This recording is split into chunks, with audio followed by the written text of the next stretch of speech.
This is what your exclude file should have looked like. All of the alphabets in yellow, you've got all the pieces over here, and then you've got a variety of variations on this Q.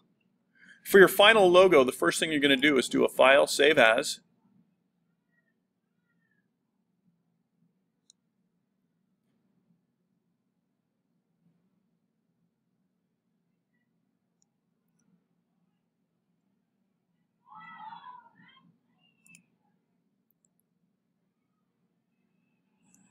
Change exclude to final logo. It's okay to run them together like this to save space. I'm going to save it on the desktop and click Save and OK. I'm going to get rid of these two.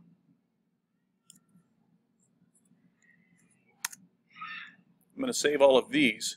And then I'm just going to choose my two initials. If you want to do the upper and lower to play around with them, you may. If you want to play around with some other characters, you may also do that. But I'm going to select this and these and cut them by doing Command X. I'm going to select everything and delete it. And then I'm going to hit Command F to paste in front. And then I'm just going to play around with the different variations of these letters on these shapes. Remember to duplicate your objects by holding the Command key down. I'm going to make this one a little bit bigger. If you did this correctly, these letters should be in front of all of these shapes. I'm going to play around with the lowercase because I think it's a little more interesting. And then all I want you to do is the exact same thing that we did with the Q.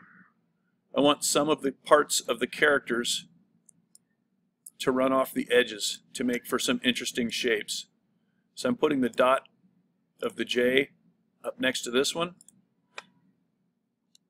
And then I'm just using the cursor keys to move the edge of this one here, and that one overruns there.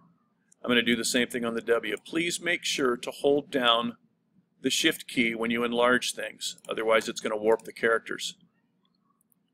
Then I'm just going to select these two characters.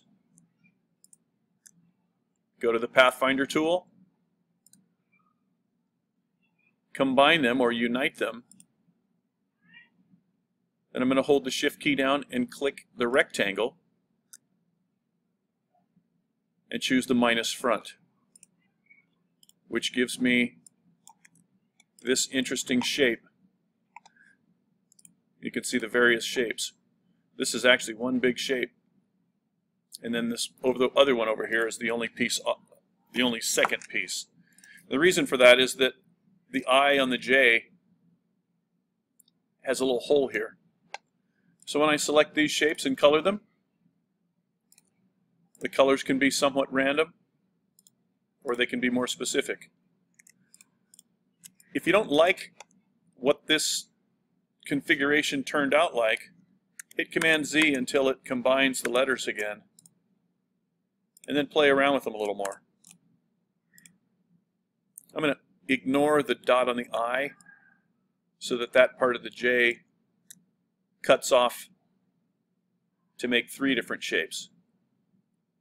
And then I'm going to move the W down and over a little bit to the left so I can still tell that it's a W. And then try this one. Remember to unite these two letters first. Then hold the Shift key, select the shape behind it, and do the minus front, which is the second tool from the left. Then use the direct selection tool and colorize the shapes.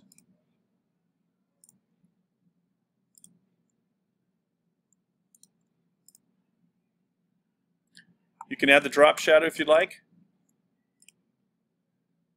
If you've done the drop shadow recently, all you have to do is click the top one here to apply the drop shadow, and it'll add the most recent one to it. It looks as though it's too small on this one, so I'm going to hit Command Z, go back to Stylize, Drop Shadow, Click Preview, and then change some of these numbers here.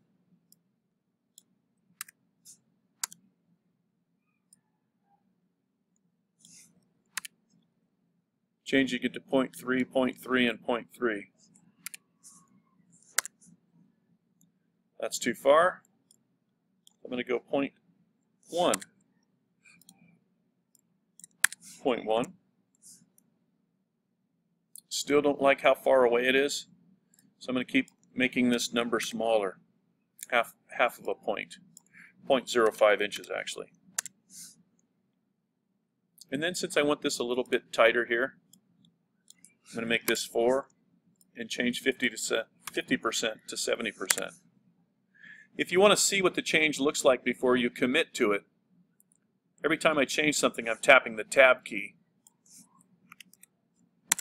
and it'll preview that thing over here because I have the preview button selected. So play around with all of those. I want you to try every single shape. So again, I'm holding the Option key down. If you want to save some time, you can move these over, select them, and enlarge them all at the same time. If you want to combine these, remember I'm holding the Option key down every time I do this. So I'm going to unite these two letters so that they move as a unit. To have them work separately, use the Direct Selection tool, and then you can move them closer together. Shift key. If you don't get all of the points, if I start moving this, watch what happens over here. All of that other stuff stayed still because the only thing that was selected was this. Hitting Command Z to back that up. So I need to surround both of these at the same time. Move them over here on top of this one. To select with the Direct Selection tool, since this is now one object, hold the Option key down and select any part of the letter, and it'll select all of them. Now I can move this around freely and start playing around with the shapes on this one. But you notice I actually forgot to do something. I forgot to duplicate it. So remember, after every operation, duplicate the letters by holding the Option key down when you drag it over. Kind of liking the look of this one. I'm going to extend that one just a bit, and then using the cursor keys, I'm going up and to the left just a bit. Because what I'm looking for is some interesting shapes, like this one and these ones. So that when I combine these,